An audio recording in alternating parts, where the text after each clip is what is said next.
बिस्मिल्लाहिर्रहमानिर्रहीम। आज हम बात करें क्लास फर्स्ट के चैप्टर नंबर 5 से एक टॉपिक की। The title of the topic is properties of liquids.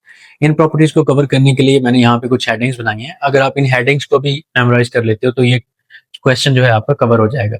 सबसे पहले हम बात करते हैं कि जो बैटर है हमारे पास वो 4 स्टेट्स में पाया जाता है।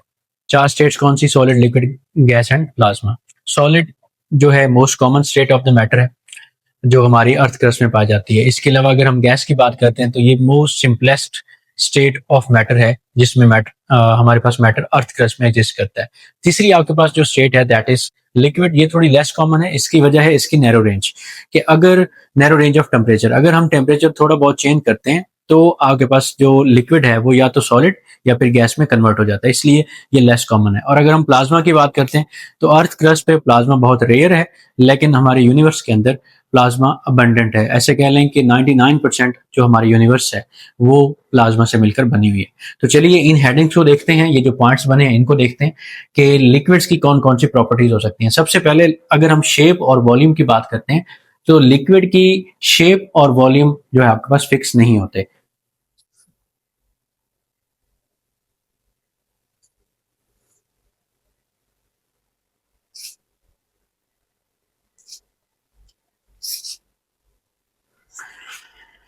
पहली आपके पास जो प्रॉपर्टी है वो है शेप एंड वॉल्यूम।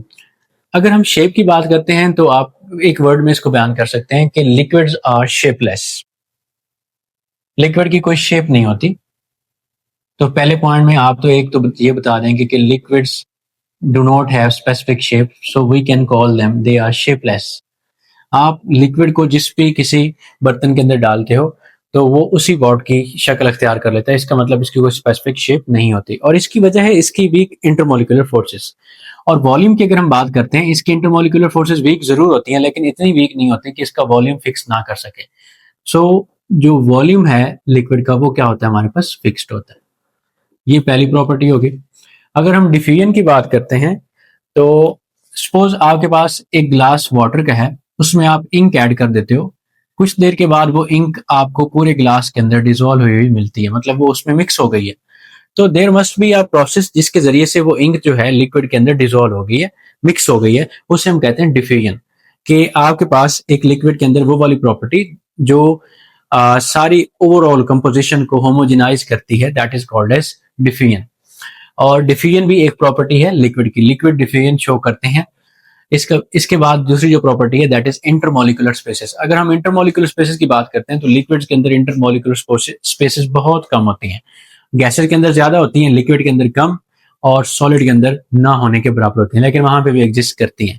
कंप्रेशन की बात करें, अब ऑब्वियसली अगर इनमें इंटरमोलिकुलर स्पेसेस हैं, मतलब कम है लेकिन हैं, तो इसकी कंप्रेशन भी क्या होगी, पॉसिबल होगी। लिक्विड को आप कंप्रेस कर सकते हो, लेकिन उतना कंप्रेस नहीं कर सकते जितना गैसेस को कंप्रेस किया जा सकता है। उसके लिए बुक के अंदर ही मेंशन किया गया कि लिक्विड्स की कंप्रेशन को अगर हम आइडिया लेते हैं तो गैसेस की निस्बत इनकी कंप्रेशन 10⁵ टाइम्स लेसर होती है, और सॉलिड की निस्बत इसकी जो कंप्रेशन होगी 10 टाइम्स ज्यादा होगी। मतलब आप सॉलिड को तो बिल्कुल कंप्रेस नहीं कर सकते, बहुत ही कम होते हैं, और ऐसे कह लें कि ये नॉन कंप्रेसिबल है।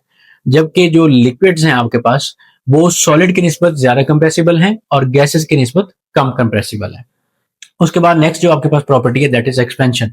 अगर आप लिक्विड को हीट करते हो तो इसकी इंटरमोलिकुलर फोर्सेस वीक होने की वजह से मॉलिक्यूल्स को इंटरमोलिकुलर फोर्सेस इजीली ब्रेक हो जाती हैं और मॉलिक्यूल दूर दूर चले जाते हैं। इसलिए हम कहते हैं कि लिक्विड्स की एक्सपेंशन पॉसिबल है। इसके अलावा इंटरमोलिकुलर फोर्सेस आईएमएफ की अगर हम बात करते हैं तो लिक्विड्स के मॉलिक्यूल्स के दरमियान इंटरमोलिकुलर फोर्सेस बहुत वीक होती हैं।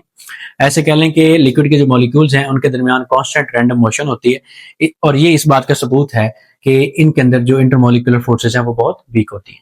काइनेटिक एनर्जी की अगर हम इनकी बात करते हैं, ऑब्वियसली जिनके मॉलिक्यूल्स मूव करते हैं उनके अंदर काइनेटिक एनर्जी होगी।